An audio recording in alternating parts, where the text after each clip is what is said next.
Okay, hi, welcome. I'm Lloyd and I'm going to talk about the world as I see it. I see a world in which it seems perfectly normal to draw clear, sharp and straight lines.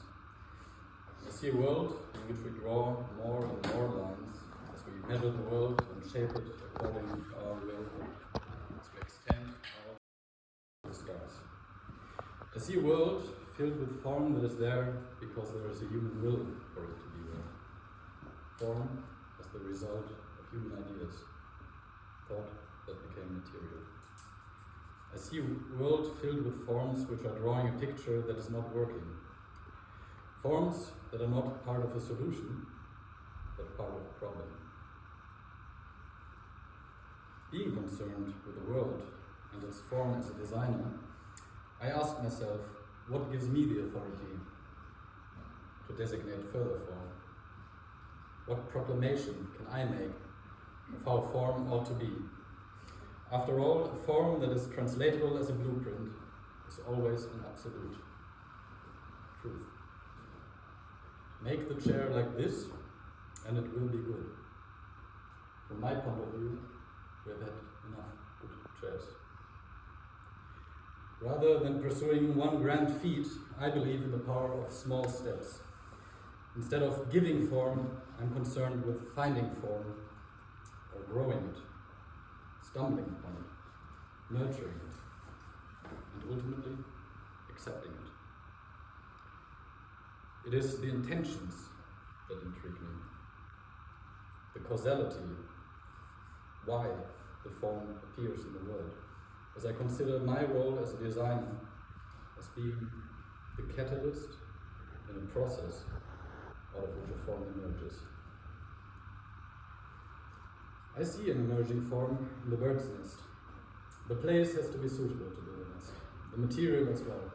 But what is suitable material for a nest? A bird uses most anything it finds. It approaches the form piece by piece, collecting more as it goes, intuitively knowing when the nest is done. Like the building of a nest, my work progressed by cultivating snippets, by keeping close what resonates, adding bits and pieces that in themselves might not be right on topic. But just as a straw in itself has no nestness about it, neither does a plastic string. Only together do they evoke the idea of a nest. So, one straw is not a nest. It was first the assembly, next the nest. In working this way, I could understand what it is that has been with me for a long time. Observations that I first in this study gained the language to describe. To mold these snippets that made me stop and look into a form language, to make them workable, if only for myself, is what this master's program has been done for me. So let us look at some snippets. For example, here the construction of a building. Building is the intended form, but the process results in form as well. Or another snippet. Artificial and natural grass. The human-made and the natural, blurring together. So what language is it then? It is the language of systems colliding. It is the lines of the bicycle lane colliding with the tree. It is a language that is hinged on two terms, two poles in between which I move. Mathesis, the lines, and complexity, the tree. So I want you to take away that, or to remember that mathesis is the one pole and it is the ordered, it is the measured, the defined, the calculated, the abstracted. It is the rules, it is the system. The other pole, the backdrop in front of which we first can perceive order, is complexity. It is the chaos of the world. It is the unpredictable, the countless, the undefinable. It is the infinity of detail and possibility in all there is. It is the part of the world that leaves us ever wanting for precision, for clarity. It is the risk and the fun of existence, for nothing to be guaranteed, for nothing to be absolutely safe nor certain. As I see the world, we succeed at pushing this complexity further and further out of our immediate perception, to the extent that at times we even might forget that it is out of endless complexity we abstract our order, that it is into chaos we construct our certainties. Let us exemplify on another snippet, the two poles, mathesis and complexity. There is the determined form of a pathway assigned by the authorities, conceptualized by a planning bureau, designated with a set of rules, meant to be used as a pathway. It is executed in long-lasting material, cleared of intruding foliage, maintaining the form. A form that is an expression of mathesis. It is understandable in lines, angles, square meters, and rules. And people are using the pathway, but cutting the corner. Taking the path of least resistance, the desired path. It is human-made, yes, but not with the intention to form the world. It is rather a form emerging out of a sworn behavior. It is a form emerging out of complexity. Sometimes these desired paths are accepted by the authorities. They are permitted to enter mathesis, to become designated pathways, set in stone and kept that way. In this way, it is complexity, playing it out, informing the abstraction, shaping the idea of the form. This is a good form to me. The snippets of my nest include also objects that I made before. Though I didn't have the language at the time, my work has led up to this point today for a long time. In this case, trying to break up order, which I worked with more than 10 years ago. Or working with small bits, approaching the form on the way. Cleaving wood, as I cannot control the form of the cleavage. Or working with salt, as I cannot control the crystallizing of salt. The more I understood, the more I tried to join the two parts consciously, mathesis and complexity.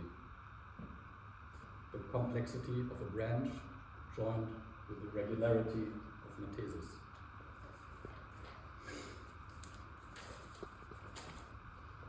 When looking at the Norwegian winter landscapes, I see the snow, the great equalizer. Life sounds less when the white covers the landscape. With the richness of detail and lively colors of the summer gone. While most everything recedes in blurring white, some lines come forth even sharper, graphical, black on white. Clear marks on the background. When you see them, you also see the contrast in their form. The crooked lines of the bush in the foreground, the regular intervals of the fence poles, the grid of the wire, the soft depth of the forest in the distance, clear against the snow, blurring into heavy skies. The swoop of the telephone cable, the street, lying sharp in its contour. A composition of mathesis and complexity. But how do I capture this? How do I arrive at form the same way the desire path arrived at it? How do I draw my desire line? Maybe it is all about the lines. As there are conceptual lines cutting through everything already, and me knowing how to draw them as well, all I have to do is introduce matter with lines of its own, with an agency of its own, with an intention and with a will. So this brings us to the birch trees in winter. From afar, I can only see complexity. Only when moving in close can I distinguish the different paths of the twigs for what they are, lines in the world. The birch twigs are existing lines that I can constrain or allow to remain the way they are. Instead of drawing a line on a white paper arc, I start with a pile of lines and then apply my ordering will little by little. Lines in the snow. I'll show some physical outcomes now, although they are not really outcomes, but rather the vehicles that progressed my thought. The ordering of a twig, the ordering of complexity, the horizontal single line, leaving all the potential path that could have been, not erasing them, merely fading them out. Filling the space with lines to then reduce the complexity by painting it out. With paint introducing an order until a form emerges. Attempting the translation of the path of the twig.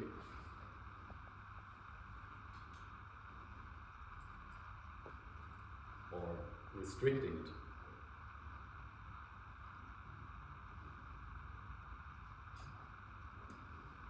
Categorizing, draw thinking.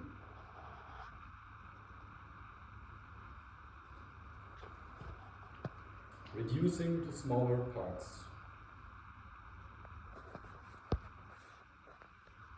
And building it up. Trying to take it into the room. Trying to make a volume. Trying to make my work perceivable in the room. Like this, I kept dabbling in methods for a long time, trying to bring complexity and Mathesis to a balance with no purpose other than looking for the emergence of form. But this left me stuck. I found that only method does not work. So I made a chair. Not because it seemed right, it actually seemed very wrong to me at that point. But I had to move away from pure method. This chair, however, did not convince me.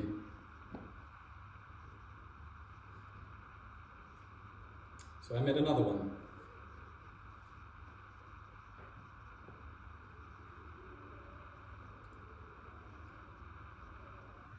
Having a good photo of a chair feels like having done it. It is complete now. But then, what did I produce? A chair? Or a picture of a chair? An idea of a chair? Or a picture of an idea of a chair? The grey background separates the room from the object, becoming the third element. Three realms, each in their distinct own shade. Black Mathesis, negotiating with white complexity in an autonomous grey room. In front of the black backdrop, the narrative is completely suspended, as the form of the chair is consumed. Only complexity remaining. The chair can only be understood in the context of the room.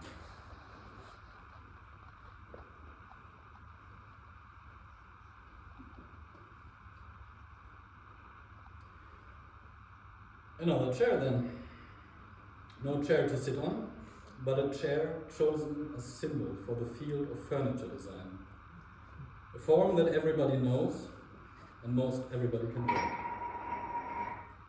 A symbol to provide something familiar, to make my work accessible. But in fact, I needed the symbol of the chair to relate myself. For you see, over chasing the details of the right method, I could not see the broader strokes. Language is about telling a story.